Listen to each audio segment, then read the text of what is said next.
De retour sur ce plateau, c'est un plaisir de savoir que vous êtes toujours connectés à Zoom Eco Live. Nous allons donc poursuivre avec des précisions chiffrées qui nous sont présentées par Judith Unamaka. Restez branchés.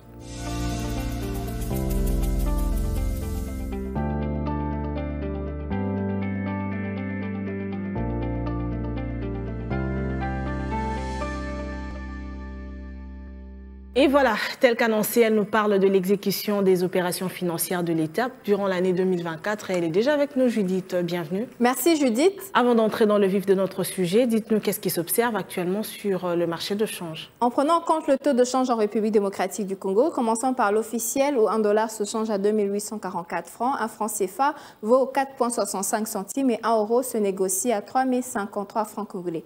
Maintenant, prenons le cas du marché parallèle. Nous nous sommes focalisés particulièrement dans cette commune qu'on appelle Kitambo, et dans ce lieu, $1 se change à 2800 francs congolais, un franc CFA vaut 4,70 centimes et 1 euro s'interchange à 3060 francs congolais. Alors, rapidement, on va revenir sur notre sujet principal. On va se baser sur le tableau de suivi de la situation financière de l'État. Dites-nous quel a été donc le niveau des recettes au 21 juin 2024. Le tableau de suivi de la situation financière de l'État au 21 juin 2024 renseigne un niveau de recettes de 2018,2 milliards de francs congolais, dont 1291,4 milliards recouvrés par les régies financières, soit 63,9% du taux de mobilisation. Les recettes fiscales tirées des impôts, directs et indirects, ont atteint 650,1 milliards de francs congolais, alors que celles provenant des douanes et accises se sont chiffrées à 346,7 milliards de francs congolais.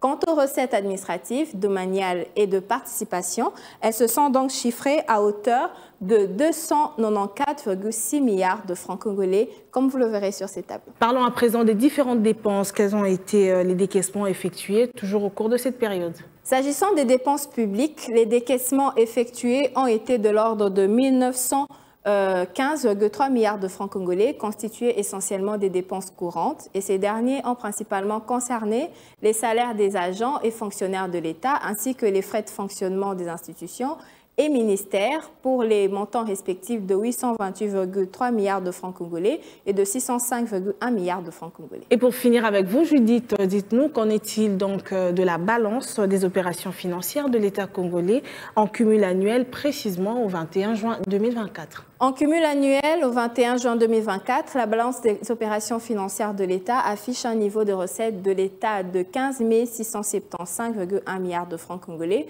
dont 11 636,7 milliards collectés par les régies financières et celui des dépenses publiques de 13 717,6 milliards de francs congolais. Voilà, aujourd'hui avec vous, il était question de l'exécution des opérations financières de l'État en 2024. Merci à vous pour tous ces détails chiffrés. Merci à vous, Judith, c'était un plaisir.